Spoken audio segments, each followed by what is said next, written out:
प्रभु का आश्रय लेकर भजन किया, उसकी संपत्ति, उसका यश, उसका सुख, उसका प्रताप रोज का रोज ऐसे बढ़ता है जैसे शुक्ल पक्ष में चंद्रमा बढ़ता है, ऐसे बढ़ता है।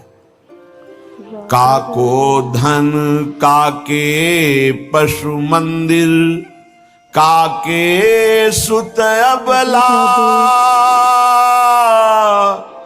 थिर नाही कछु दामोदर हित, जग में चली चला,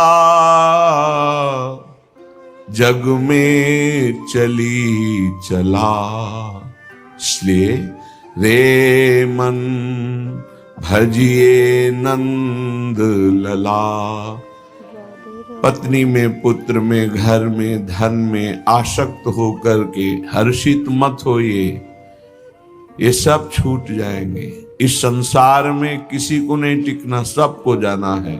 इसलिए हे भाई, उद्दंडता नहीं, मनमानी आचरण नहीं, प्रभु का आश्रय लेकर धर्म आचरण करते हुए नाम जप करो, जीवन का परम मंगल हो जाएगा। उपासक अपने इंद्रिय मन को किसी भी उत्सव का निमित्त बनाकर, किसी आनंद में प्रफुल्लित होकर या किसी विक्षेप को प्राप्त होकर कभी किसी विषय को स्वीकार न करे। बहुत ध्यान से सुनना, एक दिन की छूट तुम्हारे जीवन भर के लिए वो संस्कार रूप में फांसी बन जाएगी, ऐसी जगह आपको फंसा देगी, निकलना मुश्किल हो जाएगा। फंसना सहज है, निकलना मुश्किल है। हर भोग एक विशाल अथाह दलदल है, धंसते चले जाओगे, निकलना कठिन है। इस बात को दिमाग में चाहे लिख लो या डायरी पे लिख लो। हर भोग माया का ऐसा दलदल है कि जो इसमें एक बार चखने के लिए कूदा वो धंसता चला गया। गुरु कृपा, हरि कृपा निकाल ले तो निकाल ले, या निकला हुआ महापुरुष निकाल ले, अन्यथा वो उसमें डूब ही जाता है। ऐसा दलदल है। जिसे वृंदावन धाम का आश्रय मिला, राधा नाम जपने को मिला, रसिकों का संग मिला, मानो प्रभु हमें बुला रहे हैं संसार चक्र से दूर करके अपने निज लीला रसास्वादन के लिए, लीला पात्र बनाने के लिए ये सब संयोग बैठा है। श्रीपाद कह रहे हैं ऐसा वृंदावन जहां अत्युत्कृष्टे सकल विधया, श्रील वृंदावनेस्मिन् दोषान् दृष्टान् निजहत दृशा, वास्तवान् ये वदन्ति तादृक् मूढ़ा हरिहरि मम प्राण बाधेप्य दृश्याः, संभाव्याव कथमपि नहीं प्राय सर्वस्य हास्याः। हे भाई, तुम्हें यदि वृंदावन वास मिल गया है या आश्रय मिल गया है, आप 2-4 दिन के लिए ही वृंदावन को आए हैं, तो आप अपने भाग्य को सौभाग्य में बदलें, दुर्भाग्य में नहीं। यहां दोनों काम हो जाएंगे। आपका भाग्य सद्भाग्य में बदल जाएगा, और अगर असावधान हुए तो आपका भाग्य दुर्भाग्य में बदल जाएगा। बहुत पावर है, बहुत पावर है। जीव ही आप असत वृत्ति करेंगे तो वही पावर आपको असत की तरफ बढ़ा देगा। ध्यान रखना, भगवान की छाती से धर्म का प्रादुर्भाव हुआ है, भगवान की पीठ से अधर्म का, और दोनों भगवान से ही प्रकट हुए, धर्म और अधर्म, और दोनों सामर्थ्यशाली हैं। पीठ जो भगवान से विमुख हैं उनके ऊपर अधर्म का और जो भगवान के सन्मुख है उनके ऊपर धर्म का प्रभाव पड़ता रहता है। तो सीधा हम वृंदावन आ गए, लेकिन दुर्भाग्य की रचना कर डाली। क्या? यहां के वासियों की निंदा करने लगे। कल एक महात्मा पधारे थे, तो उन्होंने कहा कि हम बहुत अंदर से परेशान हैं, हमारा भजन नष्ट हो गया। कई दिन हो गए, अगर 1 2 3 दिन तक भजन में बाधा पड़ रही तो भोजन का प्रभाव है, और इसके आगे अगर बढ़ गया तो फिर वैष्णव अपराध पक्का। दूसरा कोई और तो छोटी मोटी बातें सब भस्म हो जाती भजन करने वाले की। पहली बात, भोजन अशुद्ध हुआ तो 2-3 दिन, तो उनका नहीं तो बहुत लंबे समय से उनका वैष्णव अपराध। बोले हाँ, हमको भी आभास होता है। तो ऐसा यहां श्रीपाद कह रहे हैं, श्रील वृंदावनेस्मिन दोषान दृष्टान निज हत दृशा। वो अपना नाश करने का, दुर्भाग्य लिखने का कार्य शुरू कर दिया। क्या? वृंदावन के वासी में दृष्ट दोष देखना, वर्तमान में जो दोष दिखाई दे रहे हैं। बोले है दोषी इसलिए देखता हूं। नहीं, देखो वह श्री जी का कृपा पात्र है, आज नहीं तो कल वो महापुरुष बन जाएगा। अर्थात जो महापुरुषों की गति वो उसे प्राप्त हो जाएगी। वो धामवासी है, प्रियाजू ने स्वीकार किया है। आपका क्या अधिकार है कि आप उस पर दोष दर्शन करें? तो कह रहे हैं जो वृंदावन धाम में वास करते हैं उनके दृष्ट दोषों को दिखाई दे रहा है। ऐसा नहीं कि नहीं दिखाई दे रहा, आप आरोप लगा रहे हैं, दिखाई दे रहा है। दृष्ट दोषों को सत्य मान करके वर्णन करते हैं, उनकी निंदा करते हैं, तो आपका भाग्य दुर्भाग्य में बदल जाएगा। यदि आप ये विचार करके कि श्री जी के लाड़िले हैं, इनकी बाहरी बात है पर इनके ऊपर बहुत कृपा है, आज नहीं तो कल ये सब सुधर जाएंगे क्योंकि लाडली जी के कृपा पात्र हैं, बात बन गई। ऐसे मूर्ख लोग अपना संकट स्वयं चयन कर लेते हैं। जो दूसरों की, वृंदावनवासी की दोष दृष्टि से निंदा आदि करते हैं, बहुत निकृष्ट बात है, इसे कभी स्वीकार न करें। सच्ची कहते हैं, देखो अपने सब पावन भूमि में बैठे हैं, निंदा तो अपनी करनी चाहिए। अंदर से देखो, ईमानदारी से देखो, जो हमारे अंदर कूड़ा करकट है इसकी निंदा करनी चाहिए कि मैं बहुत नीच हूं, हम पर इतनी कृपा है लाडली जी की, इतना दुलार कर रहे हो, हम उनकी दुलार को ठुकराए चले जा रहे हैं। वो कह रहे हैं दाहिने चलो, हम बाएं बढ़ते चले जा रहे हैं, पर वो कृपा ही करती जा रही है। हम कभी एकांत में बैठकर नहीं रोए मैं कितना नीच अपराधी हूं कि अपने इतने करुणा में स्वामी का विरोध कर रहा हूं, उनके विरुद्ध चल रहा हूं, जबकि प्रतिकूलस्य विसर्जनम, बिल्कुल विसर्जन कर देना, आज के बाद कोई गलती नहीं होगी। पर हम गलती पे गलती करे जा रहे हैं।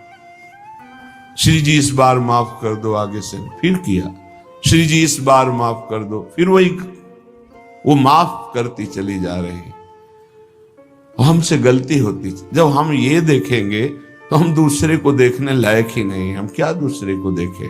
हम अच्छे हों तो दूसरे को देखें, और जब सच्चाई में तुम अच्छे हो जाओगे तो दूसरे के दोष नहीं दिखाई देंगे, सब में अपने प्रभु दिखाई देंगे। इसलिए श्रीपाद कह रहे हो, मूर्ख लोग अपने संकट को बुलाते हैं, संकट का निर्माण करते हैं। ये बहुत भयावह बात है कि किसी वैष्णव या किसी वृंदावनवासी की निंदा बिल्कुल भूलकर मत करना। ये ब्रजवासी जन भगवान के लाड़िले हैं। देवराज इंद्र को भ्रम हो गया, घुटनों पे आ गए, तब भगवान ने क्षमा किया। जाओ, त्रिभुवन पति घुटनों पे बैठे थे इसी रज में, ये जो गोविंद कुंड है ना, घुटनों के पर थे, नाथ क्षमा कर दो। जाओ, ऐसा अहंकार मत करो कि तुम्हारे द्वारा पूरी सृष्टि चल रही है। ये ब्रजवासी हमारे प्राण हैं, अगर इनको कोई संकट तो फिर हम उसको महासंकट में डाल देंगे। हमारे ब्रजवासियों को कोई ना छेड़े। भगवान कह रहे मेरे प्राण हैं ब्रजवासी जन। देवराज इंद्र से ज्यादा नाराज नहीं हुए। कारण जानते हो? किया तो उपद्रव ब्रजवासियों को पीड़ा देने का, लेकिन सब ब्रजवासी एक साथ बैठ कर दिए ना, तो लालजू ने थोड़ा तो उन पर शासन किया, फिर कृपा कर दी, लेकिन ब्रह्मा जी के ऊपर कृपा नहीं की, क्योंकि अलग कर दिया। ये उपद्रव किए पर सबको इकट्ठा कर दिया, इसलिए ज्यादा इनको पढ़ के देख लेना, ज्यादा नहीं, बस इतना कहा तुम देवराज हो, सतोगुणी हो, अहंकार मत किया करो। लेकिन ब्रह्मा जी तो कांप के चले ही गए, भगवान मुस्कुराए नहीं। क्यों? ब्रजवासियों को अलग कर दिया। तुम ब्रह्मलोक में मायामयी सैया पे सुला दिया, हमारे प्राण प्यारे ब्रजवासियों का अपराध करते हो। तो आज तक ब्रह्मा जी का प्रवेश नहीं ब्रज में, बात समझ लो। वो मूर्ख हैं जो वृंदावन या ब्रजवासी जो वास कर रहे हैं उनके प्रति दोष दृष्टि करें, करने वाली वृत्ति से देख करके निंदा करें, उनका अपमान करें। हमारे अंदर खुद इतनी ये गलत है तो तुम क्या कर रहे हो? तुम भी तो गलत हो जो दूसरों का दोष दर्शन कर रहे हो। परमार्थ कहता है किसी के भी ना दोष देखने ना गुण देखने, सब में भगवत भाव देखना। संसारी पुरुष क्रिया देखता है, परमार्थ का पथिक कारण देखता है। कारण श्री हरिवंश बनम, क्रिया नहीं देखता है। क्रिया देखने वाला संसारी होता है। श्रीपाद कह रहे वो मूर्ख लोग संकट की स्वयं रचना कर देते हैं। अच्छा, ये कोई पाप नहीं है कि क्षय हो जाएगा तो आप मुक्त हो जाएंगे। ये अपराध है, वैष्णव अपराध। ये तभी क्षय होगा जिस वैष्णव से अपराध मना है उससे क्षमा याचना हो जाए, नहीं तो, या फिर आपको पता नहीं तो गुरुदेव क्षमा कर दे, जाओ कोई अपराध नहीं। तो अखंड मंडलाकारम व्याप्तम इन चराचरम, गुरुदेव सब में व्याप्त है, हर अपराध क्षमा कर सकते हैं वो। गुरुदेव अगर कह दे जाओ कोई अपराध नहीं तो कोई अपराध नहीं। गुरु महिमा बहुत बड़ी है। मंत्र मूलम गुरु वाक्यम मोक्ष मूलम गुरु कृपा। हर अपराध से मुक्ति के लिए गुरुदेव है। गुरुदेव मुझे पता नहीं क्या अपराध बन गया, लेकिन है कोई अपराध, क्षमा कर दो। उन्होंने कहा जाओ कोई अपराध नहीं, तो पूरी सृष्टि का अपराध क्षमा हो जाएगा। गुरुदेव में ऐसी सामर्थ्य, वो भगवान का साक्षात कृपा वपु है। कभी किसी को ऐसा महसूस हो तो अपने गुरुदेव भगवान से क्षमा मांग ले। अगर नहीं पता चलता कि किस वैष्णव का अपराध बना है तो गुरुदेव से क्षमा मांग ले। श्रीपाद कह रहे हैं ऐसे व्यक्ति हमारे चाहे प्राण संकट में पड़े हो, कभी समीप ना आवे, मैं इनका दर्शन न करूं और इनका संभाषण न सुनूं। जो संतों की, ब्रजवासियों की, वैष्णवों की, भगवत भक्तों की निंदा करते हैं, ऐसे लोग हमारी दृष्टि में ना आवे, कभी हमारे कान में इनकी आवाज ना पड़े, और कभी प्राण संकट होने पर भी मैं इनकी सेवा स्वीकार ना करूं। क्योंकि ऐसे लोगों का विषय सेवन करना, दिया हुआ भोजन पाना, या उनके पास बैठना, या उनकी दर्शन करना, इस सारे साधन को हास्यास्पद बना देते हैं। उपहास योग, अर्थात कुछ नहीं रह जाता जो ऐसे लोगों का संग करता है।